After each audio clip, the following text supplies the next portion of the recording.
കോടതി മുറിയിൽ ഇത്രയും കാലം ഇവർക്ക് വേണ്ടി വാദിച്ചിരുന്ന CK ശ്രീധരൻ അപ്പുറത്ത് ചെന്നിട്ട് ഇവർക്കെതിരായിട്ട് അവരെ ക്രോസ് ചെയ്യുന്ന സാഹചര്യം കണ്ണീരോടെയാണ് ആ അമ്മമാരും അതുപോലെ തന്നെ ആ സഹോദരിമാരും കോടതിയിൽ നേരിടേണ്ടി വന്നത്. രണ്ട്, ഈ കുടുംബങ്ങളിൽ ചെന്നിട്ട് അവർക്ക് ആശ്വാസം കൊടുക്കുന്ന പോലെ അവരോട് ഈ പ്രതികൾക്ക് തൂക്കുകയറ് മേടിച്ചു കൊടുക്കണം എന്ന് വരെ പറഞ്ഞിട്ടുള്ള ഒരാള് കാലുമാറിയപ്പോ, പാർട്ടി മാറിയപ്പോ ഇവിടുത്തെ വക്കീലിനെ വെച്ചിട്ട് ഈ പ്രതികളുടെ വക്കീലാക്കി മാറ്റുന്ന തരംതാണ നടപടിക്കും CPM നേതൃത്വം നൽകി.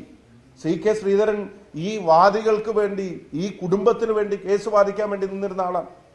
അയാൾ പാർട്ടി മാറിയപ്പോ കേസിൽ നിന്ന് ഇവിടുന്ന് വിടുതൽ ചെയ്ത് അപ്പുറത്തെ പ്രതികൾക്ക് വേണ്ടി അയാൾ അപ്പിയർ ചെയ്യുക.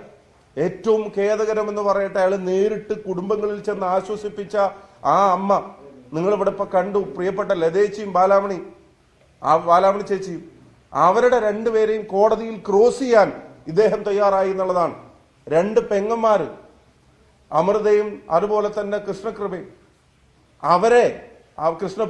അവരെ കോടതിയിൽ വെച്ച് ക്രോസ് ചെയ്യാൻ ഈ പറയുന്ന CK ശ്രീധരൻ തയ്യാറായി എന്നുള്ളതാണ്.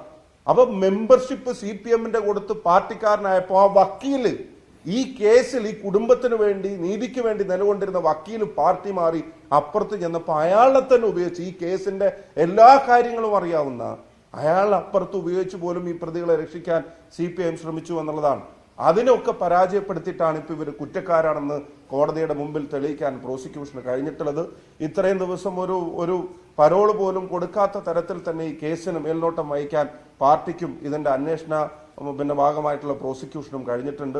അഡ്വക്കേറ്റ് ബോബി ജോസഫ്, അദ്ദേഹത്തിന്റെ കൃത്യമായ ഇടപെടൽ, ഞാൻ ബാബുരാജ് വക്കീലിനെ പോലുള്ള ആളുകൾ അവിടുന്ന് പറഞ്ഞു കേട്ടിട്ടുണ്ട്. കോടതി മുറിയിൽ ഇത്രയും കാലം ഇവർക്ക് വേണ്ടി വാദിച്ചിരുന്ന CK ശ്രീധരൻ അപ്പുറത്ത് ചെന്നിട്ട് ഇവർക്കെതിരായിട്ട് അവരെ ക്രോസ് ചെയ്യുന്ന സാഹചര്യം കണ്ണീരോടെയാണ് ആ അമ്മമാരും അതുപോലെ തന്നെ ആ സഹോദരിമാരും കോടതിയിൽ നേരിടേണ്ടി വന്നത്.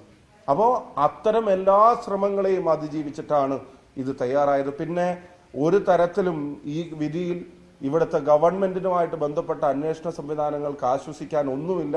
കാരണം അന്വേഷണം CBIക്ക് വിടുമ്പോ പുറത്തിറക്കിയ വിധിയിൽ തന്നെ ഹൈക്കോടതിയിൽ നിന്ന് പറയുന്നത് ഈ അന്വേഷണം പ്രോപ്പർ അല്ല, എഫക്റ്റീവ് അല്ല എന്നുള്ളതാണ്. മാത്രമല്ല, കുഞ്ഞിരാമനെ പോലുള്ള ആളുകളുടെ പങ്ക് ഇവിടുത്തെ കേരളത്തിലെ പോലീസ് അന്വേഷിച്ച സമയത്ത് ഒരു ഘട്ടത്തിലും പുറത്തു വന്നിരുന്നില്ല. ആ പേര് പോലും ഉണ്ടായിരുന്നില്ല. ഗൂഢാലോചനക്കാരെ മുഴുവൻ രക്ഷിക്കാനുള്ള ശ്രമമായിരുന്നു അന്നത്തെ അന്വേഷണ സംവിധാനങ്ങൾ നടത്തിയത്.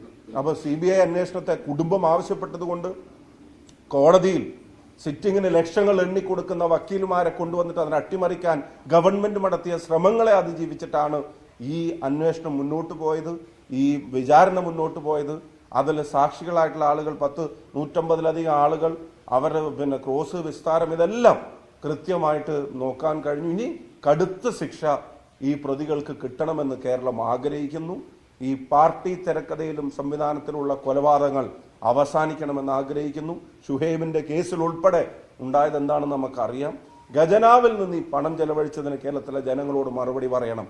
ഖജനാവിൽ നിന്ന് പണം ചെലവഴിച്ചതിന് അത് ജനങ്ങളുടെ നികുതി പണമാണ്, അത് പാർട്ടി ഫണ്ട് അല്ല.